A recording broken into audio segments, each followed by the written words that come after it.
आखिर क्या हुआ जब राहुल गांधी आगे ना बढ़ें, आगे ना जाएं? इसको लेकर अमित शाह ने सीधा दिल्ली से फोन मिला दिया। दोस्तों, राहुल गांधी की सुरक्षा को लेकर हाल के दिनों में खूब चर्चाएं हुई हैं। कभी कोई आरोप लगाता है कि राहुल गांधी जानबूझकर अपनी सुरक्षा को खतरे में डालते हैं, कभी सीआरपीएफ चिट्ठी लिख देता है मल्लिकार्जुन खड़गे को कहते हुए कि राहुल गांधी से कहिए कि वो विदेश जाएं तो अपनी जानकारी देकर जाएं। लेकिन इस बीच कुछ ऐसा हुआ है जो ये बताता है कि राहुल गांधी की सुरक्षा को लेकर न जाने ये सरकार इतने हल्के में चीजें क्यों लेती है।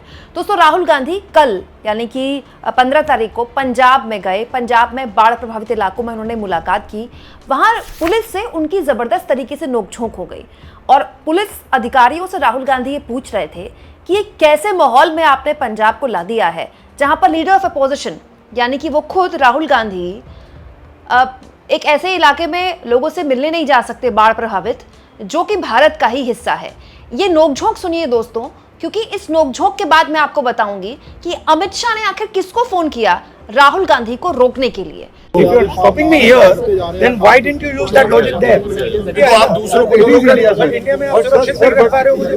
हाँ, जो इश्यूज हैं अगर हम आपके नहीं तो आप मुझे कह रहे हो कि हिंदुस्तान की टेरिटरी पे आप मुझे सुरक्षित नहीं रख सकते, यही कह रहे हो? Sir, we are always ready to protect, sir. But you are saying that is India, that you cannot protect me in Sir, India. but that area is different, sir. So we have. What It is is our what? It duty is not to- India? Sir, it is India, sir. Then how is it different? Sir, the terrain is different, sir. कहाँ terrain? We have to tell each and मतलब every आपका aspect कहना है of कि security, sir. आपके कहना है कि इंडियन टेरिटरी में leader of opposition can not go because Punjab police can not protect him. No, sir.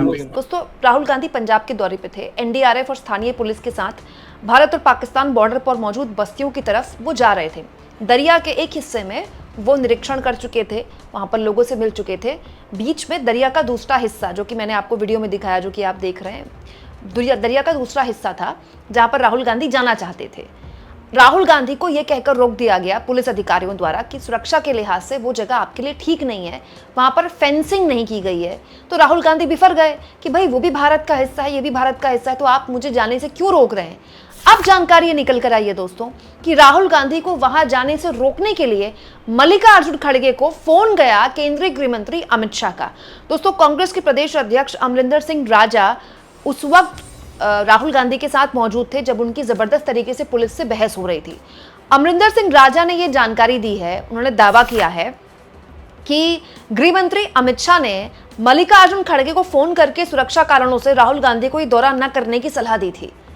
गृह मंत्री अमित शाह ने मल्लिकार्जुन खड़गे को कांग्रेस के राष्ट्रीय अध्यक्ष को फोन करके कहा था कि राहुल गांधी से कहिए कि आगे ना जाएं। अब राहुल गांधी को पूरा दौरा ना करने की सलाह दी थी या फिर अमित शाह ने कहा था कि उस इलाके में मत जाइए जो कि पाकिस्तान की सीमा से लगता है, इसमें क्लियर नहीं है। लेकिन यहाँ पर देखिए, कांग्रेस के प्रदेश अध्यक्ष अमरिंदर सिंह राजा कह रहे हैं, मैं राहुल गांधी को गाड़ी में लेकर घटनास्थल पर जा रहा था, तभी खड़गे जी ने फोन करके बताया कि अमित शाह ने उन्हें फोन कर दिया है और सुरक्षा कारणों का हवाला देते हुए गांधी को जीरो लाइन पर बसे गांव में जाने से तुरंत रोकने को कहा है। मतलब क्लियर हो गया दोस्तों कि खड़गे को अमित शाह ने फोन किया ये कहकर कि राहुल गांधी को तुरंत बोले कि जीरो लाइन वाले गाँव में ना जाएं, जिसके बाद उनको रोक दिया गया और उसके बाद राहुल गांधी और पुलिस अधिकारियों की बहस हुई। पर मैं ये जानना चाहती हूँ दोस्तों कि मल्लिकार्जुन खड़गे क्या राहुल गांधी के गार्जियन हैं? क्या मल्लिकार्जुन खड़गे रिस्पॉन्सिबल है राहुल गांधी कुछ भी करते हैं तो? भाई, अगर राहुल गांधी को जाने से रोकना था तो गृह मंत्री अमित शाह ने डायरेक्ट उनको फोन क्यों किया?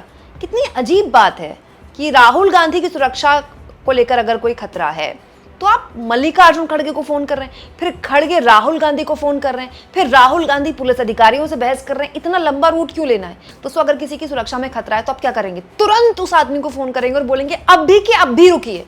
और गृह मंत्री तो चाहे तो राहुल गांधी को आदेश भी दे सकते हो, राहुल गांधी बाध्य हैं, राहुल गांधी को मानना पड़ेगा गृह मंत्री का आदेश, जो कि उन्होंने माना भी बाद में, वो नहीं गए उस गांव में। बट पॉइंट ये कि ये वाया खड़गे क्यों होता है। अब आप देखिए, वाया खड़गे चिट्ठी गई, दोस्तों सीआरपीएफ ने चिट्ठी किसको लिखी? खड़गे साहब को। खड़गे वाया राहुल मैसेज जा रहा है। सीआरपीएफ किसको सिक्योरिटी देता है? राहुल गांधी को। तो सीआरपीएफ डायरेक्टली राहुल गांधी को चिट्ठी लिख दें कि भाई आप फलाना फलाना वक्त में फलाना फलाना डेट में इस देश में गए, आपको नहीं जाना चाहिए हमको बताए बिना। लेकिन सीआरपीएफ ने वाया खड़गे साहब को रूट चूज किया और यहाँ भी अमित शाह वाया खड़गे को फोन करके राहुल गांधी से कह रहे हैं कि तुरंत वहां जाने से रोकिए, जो पाकिस्तान की सीमा से लगते हुए गांव है वहां आप मत जाइए, जो कि हुआ भी। राहुल गांधी वहां नहीं गए। बट पॉइंट ये है दोस्तों कि राहुल गांधी की सुरक्षा को लेकर ये जो लंबा रूट अख्तियार किया जा रहा है, ये क्यों किया जा रहा है दोस्तों? इस पूरी सुरक्षा के झमेले में जो झंझट हुआ, जो बहसबाजी हुई, उसमें एक सवाल ये भी है कि राहुल गांधी जब विदेश जाते हैं, अभी कुछ दिन पहले राहुल गांधी एक वेकेशन पे, छुट्टी पे थे 2 दिन की, तो बीजेपी आईटी सेल के मुखिया अमित मालवीय ने राहुल गांधी की ये फोटो शेयर कर दी, जिसमें राहुल गांधी शॉर्ट्स पहने हुए दिखाई दे रहे हैं, वो एक स्कूटी चला रहे हैं, हेलमेट पहना हुआ है उन्होंने। अमित मालवीय ने ये आरोप लगाया कि राहुल गांधी देखिए छुट्टी मना रहे हैं। तब भी लोगों ने ये कहा कि आखिर बीजेपी के आईटी सेल के मुखिया अमित मालवीय राहुल गांधी कहाँ हैं, बिना सुरक्षा के उस लोकेशन को क्यों डिस्क्लोज कर रहे हैं? लेकिन तब पूरी बहस का केंद्र टीवी चैनल्स में आ गया कि राहुल गांधी के पास कितना फालतू टाइम है। देखिए पंजाब में बाढ़ आई हुई है, राहुल गांधी छुट्टी मना रहे हैं। जैसे पंजाब के मुख्यमंत्री राहुल गांधी हैं और देश के पीएम भी राहुल गांधी और देश के गृहमंत्री भी राहुल गांधी हैं, और राहुल गांधी के पास देश की हर फ्लड कंट्रोल समस्या का भी समाधान है। लेकिन फिर भी अगर राहुल गांधी को ये इस बात को लेकर कोसा जा रहा था कि राहुल गांधी छुट्टी मनाने चले जाते हैं, या फिर राहुल गांधी बिना सुरक्षा के सीआरपीएफ को छोड़े बिना विदेश में चले जाते हैं, तो यहाँ तो राहुल गांधी के पास सुरक्षा है। राहुल गांधी एलओपी हैं, उनके पास सीआरपीएफ की सुरक्षा तो है ही, मतलब Z+ सुरक्षा तो है ही उनके पास, और वो किसी भी राज्य में जाते हैं तो वहाँ की लोकल इंटेलिजेंस और लोकल पुलिस भी उनके साथ होती है। तो राहुल गांधी का यही कहना था कि पुलिस आपकी, प्रशासन आपका, मेरे पास खुद की भी सुरक्षा है, और आप क्या ये कह रहे हैं कि आपके पास, मतलब आप मुझे सुरक्षा नहीं दे सकते? दोस्तों ये एक बड़ा अजीबोगरीब माहौल बनाया जा रहा है राहुल गांधी की सुरक्षा को लेकर। अब जानबूझकर ये माहौल बनाया जाएगा कि देखिए राहुल गांधी को अमित शाह ने रोका तब राहुल गांधी रुके, नहीं तो राहुल गांधी जानबूझकर अपने आप को खतरे में डालते हैं। दोस्तों उस वक्त भी जब राहुल गांधी की फोटो वायरल की गई थी, तब भी मैंने ये कहा था कि आखिर वो कौन लोग हैं जो राहुल गांधी को स्टॉक कर रहे हैं? अगर बिना सुरक्षा के अकेले राहुल गांधी विदेश के किसी भी शहर में घूम रहे हैं, तो कैसे बीजेपी आईटी सेल को पता चला? उनका का पीछा कर रहा है क्या? और उनकी लोकेशन बताकर क्यों उनकी जान को खतरे में डाला जा रहा है?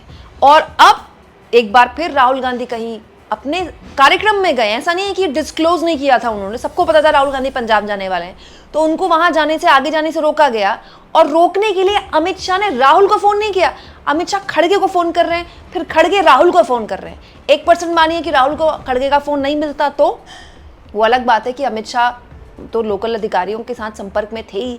दोस्तों इस पूरे मसले को लेकर कल से जबरदस्त तरीके से बयानबाजी चल रही है। कांग्रेस पार्टी की तरफ से जितने भी नेता हैं बार बार ये कह रहे हैं कि देखिए राहुल गांधी को आगे जाने नहीं दिया गया, राहुल गांधी को जिला प्रशासन ने रोक दिया। तो केवल आरोप अमित शाह पर नहीं लग रहे हैं, केंद्रीय सरकार पर नहीं लग रहे हैं, आरोप पंजाब सरकार पर भी लग रहे हैं, क्योंकि पुलिस तो पंजाब की है और जिला प्रशासन भी पंजाब का ही है। तो राहुल गांधी ने पंजाब पुलिस पर भी आरोप लगाए कि क्या भगवंत मान की आम आदमी पार्टी की जो सरकार है वो इतनी भी सक्षम नहीं है कि वो ऐसे इलाकों में राहुल गांधी को जाने दे जो पंजाब से लगते हैं। अच्छा दोस्तों एक बहुत मौजूद सवाल तो ये भी है कि ऐसे इलाके में राहुल गांधी जा नहीं सकते, लेकिन हमारे देश के बाशिंदे रह कैसे रहे? अगर वहाँ फेंसिंग प्रॉपर नहीं हुई है तो ये तो हमारे देश के बाशिंदों के लिए भी सेफ नहीं है ना।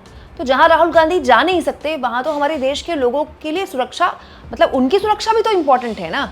तो ये अपने आप में इम्पॉर्टेंट भगवंत मान सरकार के लिए भी होना चाहिए और केंद्र की मोदी सरकार के लिए भी होना चाहिए कि ऐसे कोई इलाके जहाँ पर फेंसिंग ठीक नहीं है और वो भारत के ही इलाके हैं, तो वहाँ सबसे पहले वहाँ के नागरिकों की, वहाँ के जो आम बाशिंदे हैं उनकी सुरक्षा को लेकर एक इम्पॉर्टेंट पहल की जाए, क्योंकि वहाँ जो लोग रह रहे हैं वो सबसे इंपॉर्टेंट है ना। राहुल गांधी तो आकर चले जाएंगे, उनके पास तो वैसे भी बहुत सुरक्षा है। और दोस्तों आज राहुल गांधी की सुरक्षा इतना बड़ा खतरा पैदा हो गई, जबकि पिछले कई दिन तक बिहार में वोटर अधिकार यात्रा के जरिए राहुल कैसे आम पब्लिक से मिल रहे थे। आप जरा इन वीडियोस को देखिए, कोई भी वोटर अधिकार यात्रा की वीडियो उठा लीजिए, कोई भी, उसमें राहुल गांधी कितने सहज तरीके से लोगों से मिल रहे हैं। कोई भी आकर उनसे हाथ मिला सकता है, कोई भी आकर उनको अपनी पेपर दे सकता है, अपनी शिकायत दे सकता है, उनके साथ फोटो खिंचा सकता है। किसी के साथ भी उतरकर गाड़ी से राहुल गांधी खुद फोटो खिंचा रहे हैं, कहीं भी राहुल गांधी मिल रहे हैं। तो अब आप बताइए इससे बड़ा सुरक्षा का खतरा क्या होगा कि इतनी ओपन जीप, ओपन गाड़ी है और उसमें राहुल गांधी कोई भी उनके साथ मिल रहा है, तब कुछ नहीं हुआ, तब सुरक्षा को लेकर कोई सवाल नहीं खड़े किए गए। दोस्तों आप इस मुद्दे पर क्या सोचते हैं? जैसे राहुल गांधी की सुरक्षा को लेकर जिस तरह से एक पूरा का पूरा अभियान चलाया जा रहा है, बार बार वीडियोस के जरिए, खबरों के जरिए, फोन कॉल के जरिए बताया जा रहा है कि राहुल गांधी को रोकिए, उनकी सुरक्षा को खतरा है। अगर इतना बड़ा खतरा है तो फिर उनसे एसपीजी की सुरक्षा क्यों ली गई? कमेंट बॉक्स में जरूर लिखें। और जितना हो सके दोस्तों चैनल को शेयर भी करें, सब्सक्राइब भी करें और थैंक्स और ज्वाइन के ऑप्शन से अगर आप चाहें दोस्तों तो आर्थिक मदद भी चैनल की ज़रूर करें। दोस्तों इसके अलावा मेरी आप लोगों से गुजारिश है, आप लोगों के जो सोशल मीडिया प्लेटफॉर्म्स हैं, चाहे व्हाट्सएप है, फेसबुक है, यूट्यूब है, इंस्टाग्राम है, उसमें आप मेरी कोई भी वीडियो जो आपको पसंद आए उसको शेयर भी कर सकते हैं। इसके ज़रिए आप फ्री जर्नलिज्म के एक सपोर्टर भी बन सकते हैं।